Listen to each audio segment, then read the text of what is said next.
আজকের পেঁয়াজ রসুনের পাইকারি বাজার তালিকা এবং তারেক রহমানের উদ্দেশ্যে ব্যবসায়িকরা কি বলছেন সেটাই আজকে জানিয়ে দেব। আসসালামু আলাইকুম। ওয়ালাইকুম আসসালাম ভাই, কেমন আছেন? এই তো আলহামদুলিল্লাহ ভালো।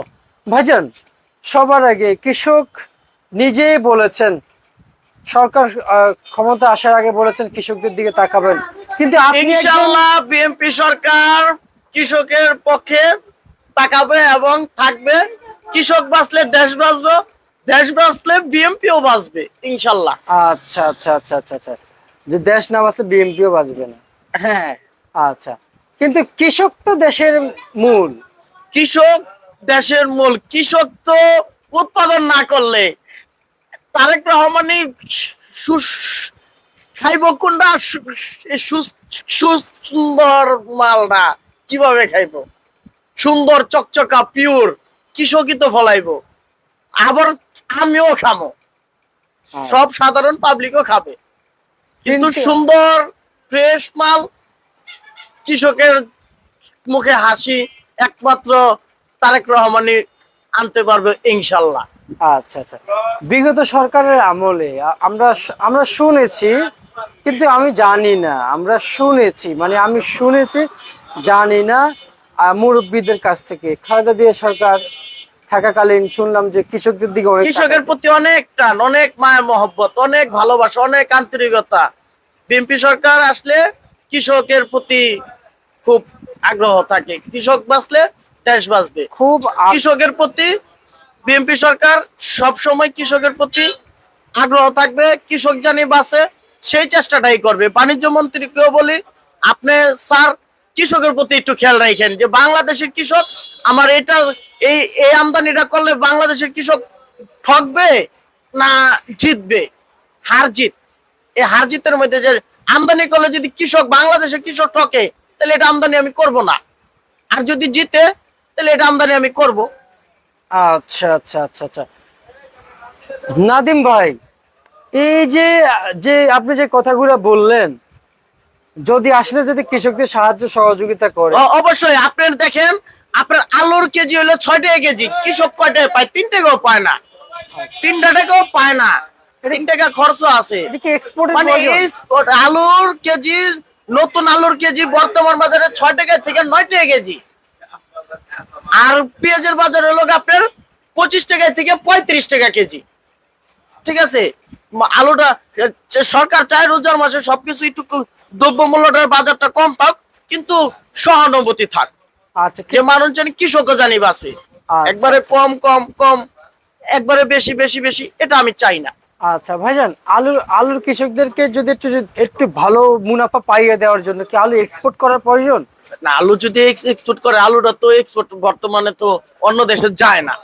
আপনি চাইলে সেনা দিতে পারবো, না চাইলে কেউ দিব, বুঝলেন নাই? আচ্ছা, চাহিদা যদি অন্য দেশে চায় তাইলে একটু টাই না এক্সপোর্ট করে অন্য দেশে দিল, মানে চাইতে তো হইব, বুঝলেন নাই? চাইতে হইব, না চাইলে মায়ও দুধ দেয় না।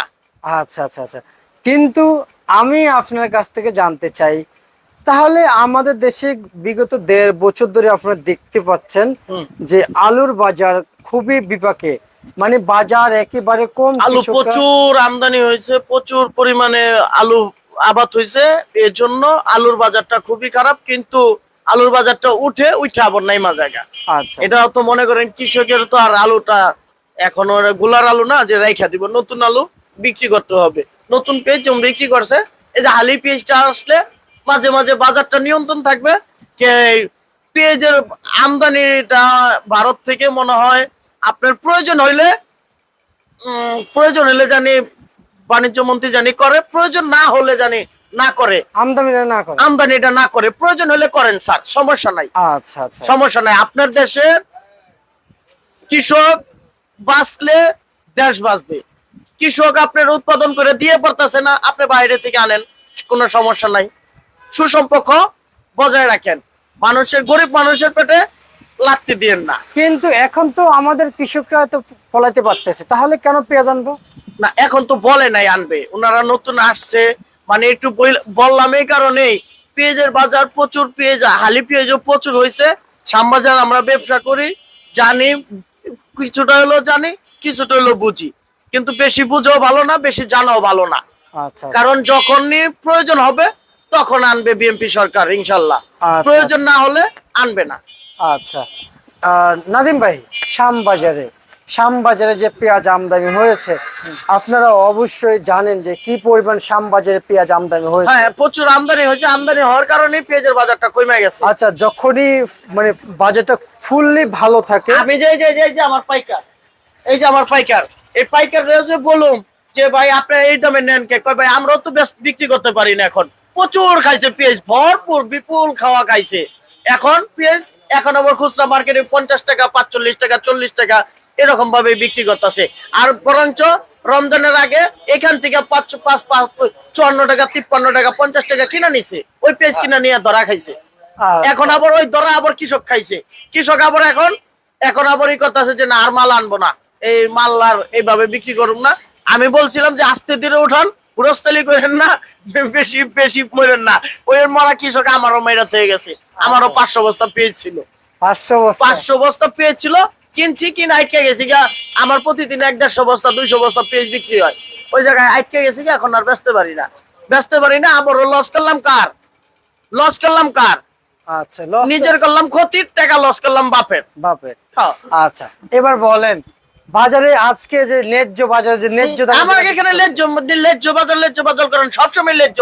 অনেক সময় কাস্টমার আসেই না, যে দেহে ওই ঘরে বেচ চালায়, ওই ঘরে বেচ চালায়, বেচার সময় বেচবই। আচ্ছা, আপনি ন্যায্য দাম ইউটিউবার ভাই, আপনি কি ন্যায্য দাম পাইবেন? না কোনটা আপনার ন্যায্য হয় বলেন তো? 1 কেজি আলু 5 টাকা কেজি, 8 টাকা কেজি খাই আপনার ন্যায্য মনে হয়? না, আমার কাছে তো ন্যায্য মনে হয় খাইলে মনে হয় না। 1 কেজি আলু নির্গত 15 টাকা খাইলে, 15 টাকা কিনলে 20 টাকা, 25 টাকা, 30 টাকা বেচলে ন্যায্য হয়। আচ্ছা জি, আমি তো ওইটাই বলতে চাইছি যে আসলে ন্যায্য দাম নাই। আপনার বেচে 20 টাকা কেজি আলু বেচে, আলু হইলো কিনা ফেরিওয়ালারা বেচে, আলু হইলো কিনা হইলো 6 টাকা কেজি, বেচে হইলো 20 টাকা কেজি। আচ্ছা, তো 14 টাকা লাভ, 10 টাকা লাভ, 15 টাকা লাভ। আবার অনেকে বেচে হইলো 6 কেজি 100। আচ্ছা, আচ্ছা, আচ্ছা, মানে ভিন্ন ভিন্ন রকমের একই পণ্য ভিন্নভাবে বিক্রি চলছে। ভিন্ন ক্ষেত্রে ভিন্নভাবে ভিন্ন জায়গায় ব্যতিক্রম আছে। আচ্ছা, মানে আমি যদি এখানে যদি মনে করি গুলশান বনানীর মতন বিক্রি করুন, তাহলে কি চলবো? No. আমার এখানে 20 টাকা কেজির পেঁয়াজ আছে, 30 টাকা কেজির পেঁয়াজ আছে, আর শ্যামবাজারে সর্বোচ্চ ভালো পেঁয়াজটা 40 টাকাও আছে। আচ্ছা, আজকে সচরাচর বাজার, আজকে শ্যামবাজারে যেটা আজকের যে মূল বাজার রয়েছে, সেটা আজকে কত করে বিক্রি চলছে? মূল বাজার আপনার হলো আপনার 35 থেকে 25 টাকা সর্বনিম্ন। এবার এর মাঝামাঝি যে গ্যাপ গুলো আছে, হ্যাঁ, এর মাঝে 5 টাকা বেশি তো আছে, আবার নরমাল হয়ে গেছে, নষ্ট হয়ে গেছে, ওটা 5 টাকা কম আছে। আচ্ছা, তার মানে এই গ্যাপের মাঝখানে মান বেঁধে পেঁয়াজ বিক্রি চলছে। হ্যাঁ, মানবে দেই। আচ্ছা, এই যে রসুন কত বিক্রি চলছে? রসুন বিক্রি চলতেছে আপনার 55 টাকা, 50 টাকা। আচ্ছা, উনি এত হতাশ, অনেক হতাশ। উনি মাল নিছে, উনি হতাশ হইলে কাস্টমারের কাছে তো বিক্রি করতে হবে, রোজা রমজানের দিনে ভুইরা টুইরা বিক্রি করে, ওনার ধরো তো একটা কষ্ট। আচ্ছা নাদিম ভাই, এই শ্যামবাজারে যে আলু আপনি তো বলেছেন 5 টাকা 6 টাকা দামে বিক্রি চলছে, হ্যাঁ, তাহলে আদা কত বিক্রি চলছে বাজারে? আদা চলতেছে আপনার 85, 90, 95, 100 এরকম। চায়না রসুন কত বিক্রি চলছে? চায়না রসুন আপনার দাম ছিল 80, 90 টাকা উঠে গেছিল, এখন 60 টাকা কেজি, 160। 160। আচ্ছা, তার মানে দেশীয় রসুনের অর্ধেক, মানে প্রায় 30% দাম, 35% দাম পাচ্ছে, কিংবা 32% দাম পাচ্ছে দেশি পেঁয়াজ, আর বাকি সব দাম হচ্ছে চায়না রসুন। ওইটার হিসাব আলাদা, এটা তো আপনার বেশি দিন রাইখা বিক্রি করা যায় না। আচ্ছা, কাঁচা রসুন। কাঁচা রসুন। ঠিক আছে নাদিম ভাই, আপনাকে অসংখ্য ধন্যবাদ। এই ছিল আজকে সর্বশেষ বার্তা।